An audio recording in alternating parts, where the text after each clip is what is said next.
Buenas tardes y bienvenidos a todas y a todos a esta nueva entrega de Sistema Roto.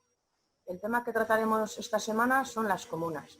Y para tratar este tema contamos con un invitado llamado Richard Intrigao, que es ingeniero agropecuario, dirigente campesino, investigador, docente y expositor nacional e internacional sobre agroecología y soberanía alimentaria.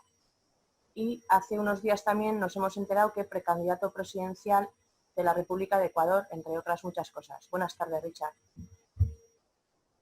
Buenas tardes, Leire, muchas gracias por el espacio. Bueno, lo primero que te voy a preguntar es que nos expliques, o te voy a pedir que nos expliques un poquito en qué consisten las comunas, cómo las organizáis, cuáles son sus funciones exclusivas, un poquito que partas de ahí y luego ya nos vayas contando lo que te resulte interesante. Sí, bueno, las comunas depende de qué país estemos hablando. En nuestro país, las comunas tienen un significado ancestral que han venido organizándose por cientos de años, donde están en posesión de un territorio en particular y tienen una ley particular de comunas que las hace diferentes al resto de sectores agropecuarios del país. Además, esa ley en particular, en el caso de Ecuador, permite la protección de su territorio, que es muy amplio en muchos sectores, para que no puedan vulnerar el derecho de los comuneros al derecho a la tierra, al derecho a una vida digna, entre otras cosas. Así que las leyes comunales en el país no hacen otra cosa que defender estas familias que están dentro de una cultura ancestral, principalmente de la costa ecuatoriana. Sin embargo, eso es letra muerta, son leyes que están muy lejos de hablar realmente lo que es una comuna, o leyes muy lejanas a una realidad local que vive el sector comunero.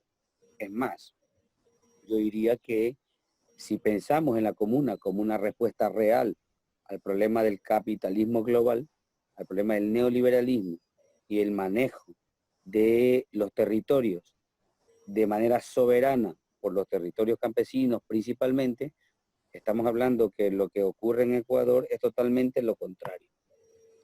Significa que los comuneros están en las peores condiciones del sector agropecuario, en tierras difíciles de producir y sin ningún apoyo ni garantía para que eso ocurra. Así que en Ecuador, en el caso ecuatoriano, el término de comunas per se no es otra cosa que el manejo de un territorio en particular que tienen en manos este sector ancestral de los comuneros, principalmente cholos huancabilcas. Pero hablando de comunas como tal, como el concepto amplio, internacionalista, como el concepto que se ha ido forjando alrededor del tiempo para que pueda ser una respuesta contundente al tema de soberanía territorial, es lo importante. Hablamos entonces de un territorio en particular determinado donde actúan familias,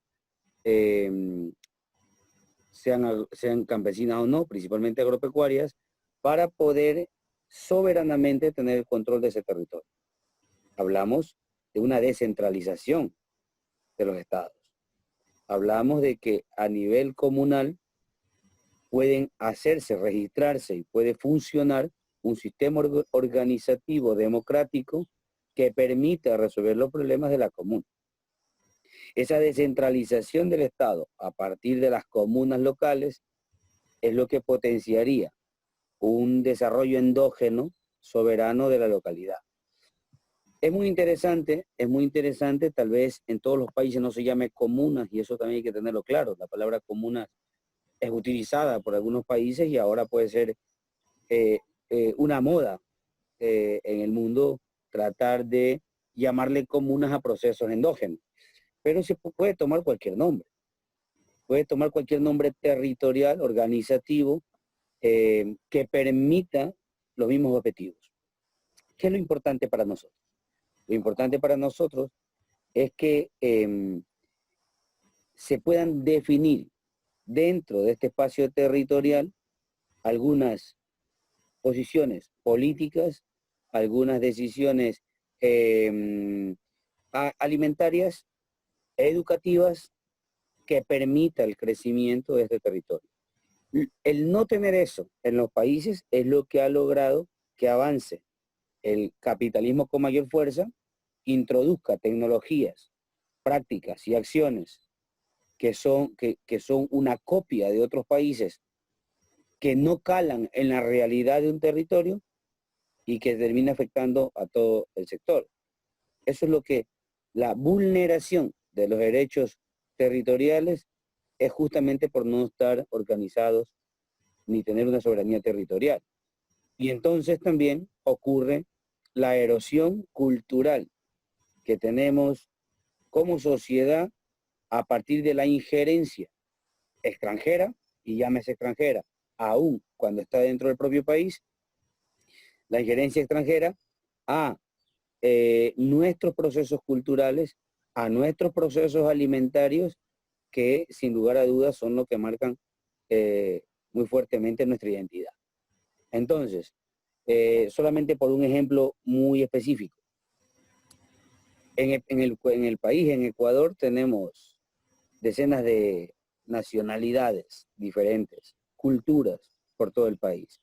Y nuestra cultura está muy definida, entre otras cosas, y muy fuertemente por nuestro tema alimentario.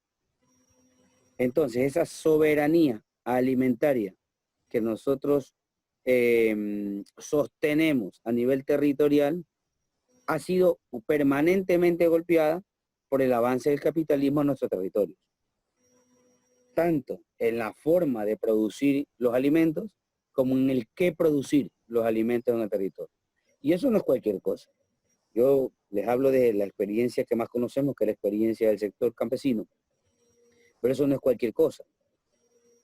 En la interferencia de qué es lo que debemos producir en el territorio, hemos, por ejemplo, abandonado frutas y vegetales, que lo hacíamos por una historia en ese lugar o en esa cultura, que nos servía además no solo para alimentación, sino para vestimenta, para medicina, para utensilios, entre otras cosas.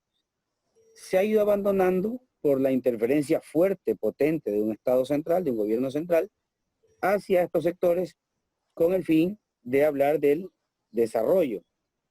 Y ese desarrollo mal concebido, homogenizado en todo el país, no ha hecho otra cosa que deteriorar este sistema productivo, poniéndonos a producir para la gran élite alimentaria global. Por ejemplo, producir maíz o producir soya, que es lo que necesitan las grandes industrias para los animales. Eso no es cualquier cosa, eso hay que entenderlo. El momento en que nos golpean el territorio con la interferencia de las multinacionales apoyadas por el Estado, no hacen otra cosa que eliminar nuestra cultura de fondo. Porque esos productos que han salido del sector agropecuario ya no irán reflejados en nuestra alimentación, por ejemplo. Y con eso van erosionando la cultura permanentemente. Así que la comuna es el espacio de resistencia territorial, de soberanía, de autonomía, de independencia. Es el espacio endógeno, donde ocurren cosas que se deciden en el interior de manera organizada y que pueden enfrentar problemas serios como lo que estamos viviendo ahora. O sea que al final lo que yo he entendido es que es así, diciendo de una manera muy básica, una manera de proteger vuestra identidad. O sea, porque no se trata solo de una autogestión, es todo. O sea, al final de esta manera también protegéis vuestra cultura y todo. Has hablado antes de soberanía alimentaria, ¿no? Por ejemplo. O sea, lo que quieres decir con eso es que de alguna manera intentáis que la presión externa para entrar en esa rueda de consumo capitalista, de producir no por necesidad, sino por sacar más dinero o lo que sea, una manera de protegeros de eso, ¿verdad? Sí, no solamente es el tema de independencia, que es importante. Sí. El tema de soberanía, de independencia territorial es muy importante en el momento de tomar decisiones clave. pero no solamente es eso. Es un tema de erosión de la cultura. Entonces, y de la homogenización de la sociedad, que todos necesitamos ser iguales. Y bueno, y usted tiene los problemas que están ocurriendo en Estados Unidos. O sea, yo creo que la potenciación cultural en la diversidad que tenemos como seres humanos es importante de fortalecer. Y en eso se ha equivocado mucho el desarrollo capitalista neoliberal. Muy bien. Y en ese sentido, hablando en ese sentido, pero ya de manera general, sobre las comunas, si se podía aplicar como una forma de organización popular, se ve también que recibe unas críticas de los sectores que tú has marcado, de los que intentáis protegeros, ¿no? Como por ejemplo, pues sectores capitalistas, bueno, en general. Por otro lado, también parece que los sectores reformistas no se atreven a dar un paso firme y dejan la posibilidad abierta de igual no critican las comunas o no ponen tantas trabas como sectores capitalistas, pero tampoco se arriesgan. ¿Y qué crees tú? ¿Que puede ser porque resulta una alternativa efectiva y viable frente a los embates de la crisis capitalista, por ejemplo, de las medidas que tiene el capitalismo en sus ejecutores? Miren, cualquier proceso político en cualquier país del mundo que no se base en un desarrollo endógeno territorial es insostenible. No se podrá sostener con el tiempo si es que no fortalecemos territorialmente el trabajo de la sociedad. Ese ha sido el error de muchos gobiernos progresistas en América Latina. Porque la centralidad, la centralización del poder no puede sostener procesos a largo plazo. Entonces, cuando se han ido estos gobiernos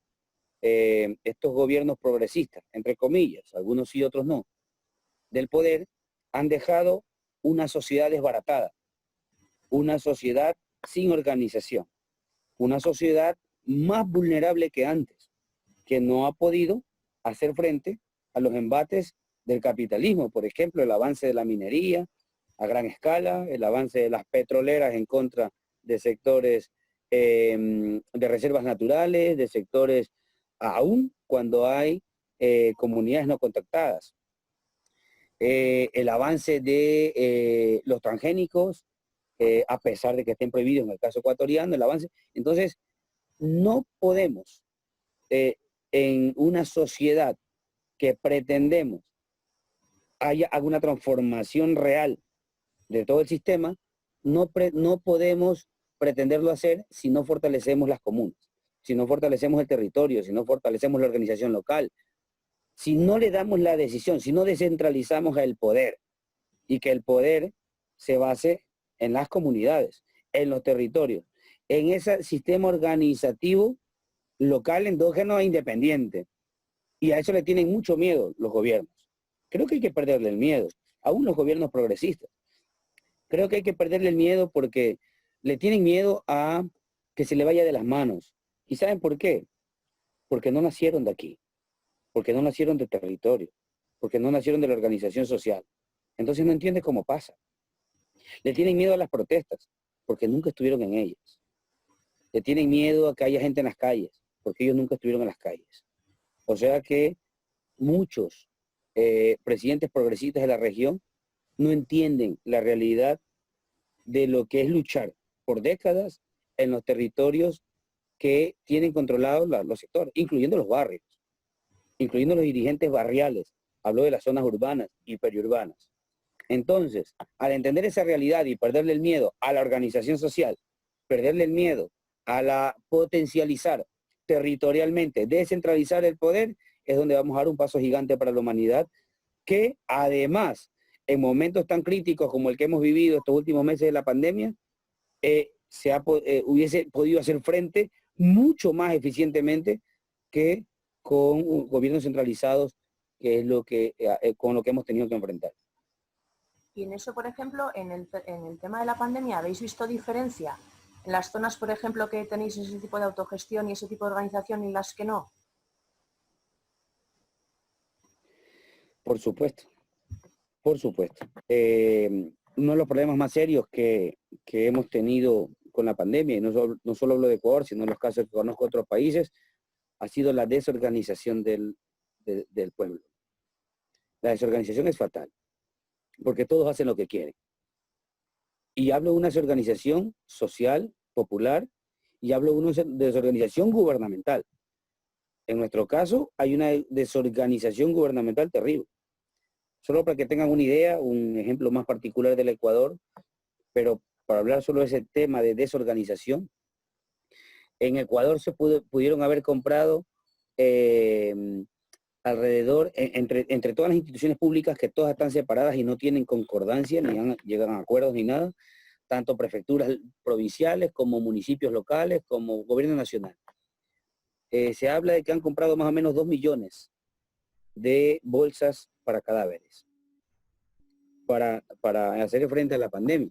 Pero en Ecuador somos 17 millones de ecuatorianos. ¿Qué quiere decir? Que nos va a eliminar probablemente el 10% de la población. No, es absurdo. Pero lo compraron tanto, o sea, vamos a morir 2 millones de ecuatorianos, no, es absurdo. Pero es desorganización, que además provocó una corrupción tremenda en medio de la pandemia. Entonces, un gobierno desorganizado como el que tenemos ahora, más un pueblo desorganizado como el que nos dejaron muchos gobiernos antes, es la consecuencia de lo que ustedes han de haber visto, que es lo que pasó en Guayaquil y en la provincia de Guayas en particular en Ecuador, con el desastre que hubo en la pandemia. Si el gobierno no es capaz de organizar, hubiésemos estado nosotros listos para organizar. Pero este sistema comunal, territorial, organizativo, no fue posible por muchos años. Ahora la pandemia logró que, en pretexto de la pandemia, logramos crear diferentes sistemas organizativos y hemos hecho frente a la organización social. Al inicio fuimos un mal ejemplo en Ecuador del manejo de la pandemia. Un mal ejemplo para el mundo. Presidentes y alcaldes de otros países decían, ojalá no nos ocurra lo que está pasando en Ecuador. Terrible para nosotros como imagen también internacional, pero además realmente teníamos momentos duros de muchos muertos. Yo estoy justo en esa zona donde hubieron muchos muertos y no hay una sola persona que no tenga familiares, compañeros muertos hoy por el tema del COVID. Por eso la organización social se activó y hemos activado todo un sistema territorial, de dirigencia barrial, de organización nacional agropecuaria para enfrentar la crisis alimentaria. Hemos abierto centros de acopio. Bueno, yo les puedo hablar de ahí más profundamente de eso. Pero el mensaje es que la organización territorial local logró sacar de la crisis a nuestro país. Y en muchos casos ser un ejemplo para el mundo en la forma de organizarse la sociedad civil y la unidad entre el campo y la ciudad. Yo he sido entrevistado por muchos medios internacionales preguntando cómo lo lograron, porque hemos sido un ejemplo internacional de cómo se logró la unidad campo-ciudad en medio de un gobierno desbaratado, un gobierno que no tenía respuestas a nada. Así que eso para nosotros es muy gratificante, pero lo hemos hecho a partir de la organización local. Así que, si es que estamos hablando del desarrollo de comunas y organización territorial, hay que pensar. Primero que no hay que tener miedo a ese tipo de organización. Y eso le dirijo a los gobiernos del mundo, más que todos los progresistas, que tienen miedo a la organización del pueblo. Y segundo, que es la única vía para poder sostener catástrofes naturales y problemas como la pandemia, que se avisoran que en un futuro cercano podrían volver a ocurrir. Es la única protección que tenemos como sociedad. ¿Tú crees que una vez que ha pasado esto, entre comillas, sacando el lado ese positivo de que habéis podido de alguna manera reavivar esto, ¿tú crees que esto va a ir en aumento, que vais a poder de alguna manera extenderlo? Al final el pueblo, supongo que en una situación de crisis y de miedo que haya pasado, habrá visto esperanza o habrá visto como positivo este tipo de medidas. ¿Crees que se va a poder aplicar a nivel más general, más en todos los ámbitos, político, educativo, etcétera? Sí, en caso ecuatoriano, nuestro país está viviendo días terribles también de corrupción. Hay una corrupción institucionalizada que ha permitido que se desfalque el país. O sea, nuestro país está quedando en cenizas. Hay una decepción nacional, una desesperación de la mayoría del pueblo ecuatoriano de todo lo que está ocurriendo, ¿no? Realmente estamos viendo un día muy duro, no solo por la pandemia, sino por un tema de corrupción que nos ha afectado a todos. Y ya hay presos, políticos presos justo ahora, y hay otros que están por ir a prisión. Pero eso no ha tocado todavía a los que realmente están detrás de toda la corrupción. Así que este acto de la organización social elevó los ánimos, ha puesto esperanza, ha desarrollado que tenemos cómo salir de una crisis económica que no va a durar ahora, una crisis económica que países como los nuestros la van a tener por años, a partir de lo que está ocurriendo, y con la corrupción se profundiza. Y también hay una crisis política donde los principales actores de la política nacional o los que siempre han sido actores de la política nacional han quedado muy golpeados a partir de todo lo que ha ocurrido, porque principalmente por la corrupción, que ha transversalizado a todos los del gobierno y a todos los aliados del gobierno, que son los grupos de poder económico más grandes del país. Todos han quedado golpeados, pero también por el mal manejo de la pandemia y por las muertes que hemos tenido. Así que creo que es el momento de que el sector popular, y no solamente ecuatoriano, sino en el mundo, vea la pandemia como una oportunidad de poder colocar temas importantes, de poder fortalecer organización social territorial, que las comunas se activen para poder resolver problemas tan claves como este, que los circuitos de comercialización directos entre campesinos y consumidores se hagan efectivos con el fin de hacer frente al problema económico que tenemos en el mundo, entre otras cosas. Pero creo que es el momento oportuno dentro de la pandemia para que la sociedad se dé cuenta que nosotros como organizaciones sociales sí tenemos respuesta. Sin tener el poder y sin tener el dinero, tenemos respuesta organizadamente para poder resolver los problemas más difíciles que tiene la sociedad. Le hemos dado una lección nosotros acá al Estado ecuatoriano de lo que es organización social. Una lección muy importante, porque no solamente hemos montado centros de acopio gigantescos en costa, sierra y Amazonía de alimentos, que logró bajar de 3 a 5 veces el precio en momentos donde el alimento había una especulación tremenda y que los comerciantes y los mayoristas estaban enriqueciéndose. Regulamos el mercado. Logramos colocar boticas campesinas con medicina natural en muchos sectores de las ciudades, principalmente sectores populares, para poder dar herramientas de defensa para la salud. Hemos tejido una alianza nacional con las principales organizaciones nacionales del país, lo que ha permitido que tengamos una fuerza nacional hasta con los trabajadores del transporte para poder movilizar cientos de camiones en todo el país. O sea, lo que no hizo el gobierno nacional lo hemos hecho desde la organización social. Y eso es clave. Yo creo que después de esto no va a quedar duda primero no va a quedar duda que la pandemia y toda la crisis económica que ha venido ha sido causa de una crisis del capitalismo, que ha sido causa de los resultados de un capitalismo globalizado que no ha tenido piedad ni con el medio ambiente, ni con la naturaleza, ni con el ser humano. Por eso tenemos las crisis políticas en muchos países. Estados Unidos es la prueba más viva de ello, y la crisis de la naturaleza. Así que hay que migrar hacia una reconciliación con la naturaleza y a un fortalecimiento de la organización social que permita hacer frente a las próximas cosas que van a venir. El mundo cambió para siempre. En el mundo cada día va a haber cosas peores, sean guerras, o sean pandemias, o sean catástrofes naturales. Y nosotros debemos estar preparados para eso. Los capitalistas no van a retroceder. Van a avanzar hasta terminar con el poco planeta que nos queda.